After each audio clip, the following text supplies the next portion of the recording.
UPSC mains 2023 का आज last दिन था। उसी के साथ ये लास्ट शिफ्ट भी है। ऑप्शनल पेपर फिनिश हो चुका है, बच्चे निकल के आने वाले हैं।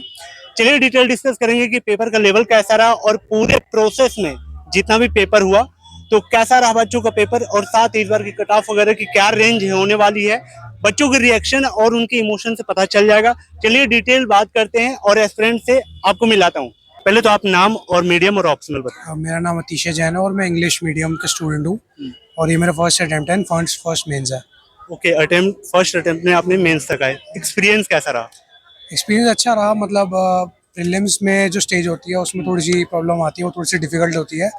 बट उसके बाद मेंस में एक एक्सपेक्टेड पैटर्न पे पेपर आता है। आपने ऑप्शनल क्या बताया था? एंथ्रोपोलॉजी। एंथ्रो। सर, इसके जो वैल्यू एडिशन रहे हैं आपके एंथ्रो के, क्या क्या सोर्स रहे हैं? बेसिकली 6-7 रिसोर्सेज थे। मैंने जहाँ कोचिंग की थी तो वहाँ पे 6-7 रिसोर्सेज बताए थे। एक अक्षय जैसे मेरा एंथ्रोपोलॉजी ऑप्शनल है तो एक अक्षय जैन की बुक आती है डीमिस्टिफाइड, तो वो मेरा बेसिक सोर्स था। ओके। और बाकी मैंने टॉपर नोट्स से सोर्सेज ऐड किए थे। ओके, और कौन से आपने बताया? 7 उन्होंने बताया था, तो 2 आपने तीन बता चार दिए। एक आध और। 2-3 बुक्स हैं जैसे पीनाथ एंड एक विवेक भास्मे की बुक आती है सर की। तो ये बेसिकली मेरे सोर्सेज थे। एंथ्रो लेने का मेन मोटो क्या रहा आपका? एक्चुअली मैं साइंस बैकग्राउंड से हूँ तो थोड़ा बहुत उसमें बायोलॉजी आता है एंथ्रोपोलॉजी में, तो मेरा इंटरेस्ट थोड़ा ज़्यादा था। एंड टॉपर प्रीवियस ईयर के जो टॉपर्स होते हैं उनके स्कोर्स को एनालाइज करके देखा था तो एंथ्रोपोलॉजी में अच्छे स्कोर्स आ रहे थे। एंथ्रो कितना टाइम मांगता है, अगर प्रॉपर वन टाइम अगर कोई टचअप देना चाहे? आई वुड से दैट अगर पूरी प्रिपरेशन में 6 मंथ्स चाहिए एंथ्रोपोलॉजी के लिए, and revision 3 months are enough, like the period between prelims and mains is. Wish you all the best. ना मैं और मीडियम और ऑप्शनल कह रहा। ऑप्शनल तो मेरा एंथ्रोपोलॉजी है, मीडियम इंग्लिश। नाम आपका क्या बताया? शोएब।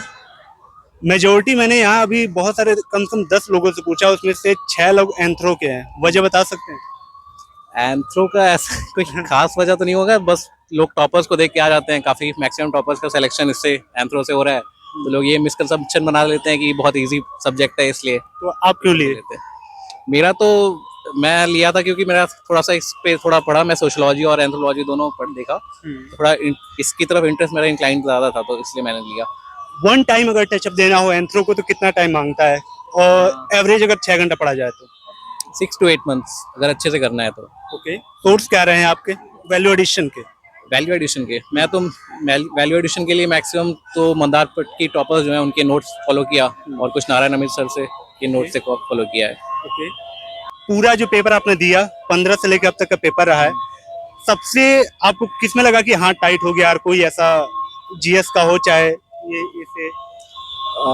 थोड़ा पेपर फिनिश करने में सबसे ज़्यादा डिफिकल्ट टास्क लगता है GS4 का, लेकिन इस बार भी क्वेश्चन और केस स्टडीज थोड़े शॉर्ट थे तो वो भी हो गया था। तो ऐसा कुछ मतलब एंथ्रोलॉजी मतलब ऑप्शनल थोड़ा डिफरेंट डिमांड करता है GS से, तो वो उसमें थोड़ा डिटेल आंसर लिखना पड़ता है, तो इसलिए वो थोड़ा चैलेंजिंग हो जाता है।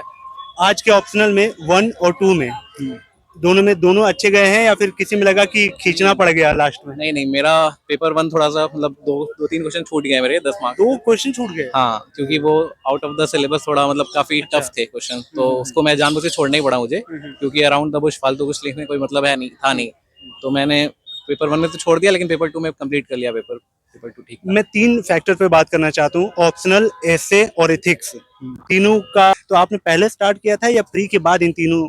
नहीं नहीं, प्री के बाद तो पॉसिबल ही नहीं है। हाँ। कुछ प्री के बाद तो बस आप ऐसे ही कर सकते हैं। ऑप्शनल और एथिक्स भी हो जाता है एथिक्स भी, हाँ टू सम एक्सटेंड एथिक्स भी हो जाएगा, लेकिन ऑप्शनल तो बिल्कुल नहीं। ऑप्शनल को तो आपको प्री के बहुत पहले ही पूरा 1-2 बार फिनिश करना ही होगा अगर अच्छे मार्क्स चाहिए आपको।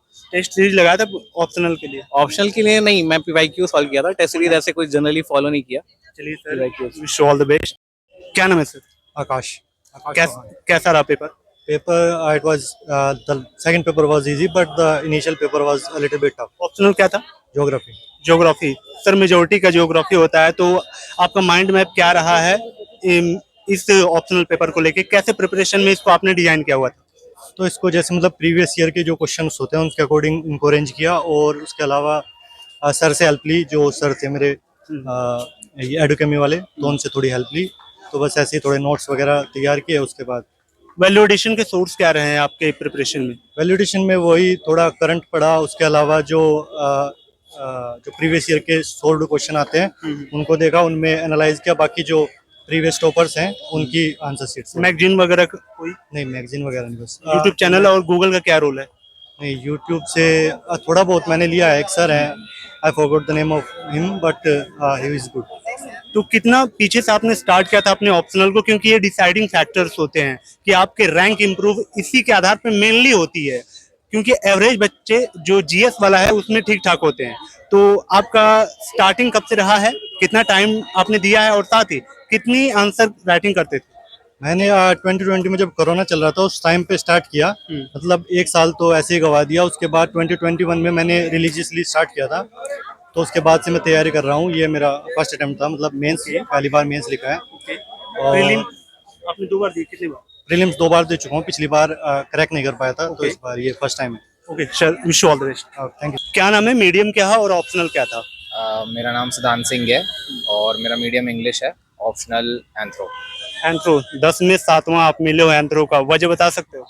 अरे मैं डॉक्टर हूँ वैसे, तो मेरे को सबसे ज़्यादा रीजनेबल एंथ्रो लगा था जब मैंने सारे ऑप्शनल चेक करे थे तब। ओके, अगर found it more closer to my field. तो टॉप 3 में आपके ऑप्शनल कौन कौन से आए थे जब आपने सिलेक्ट करना चाहा?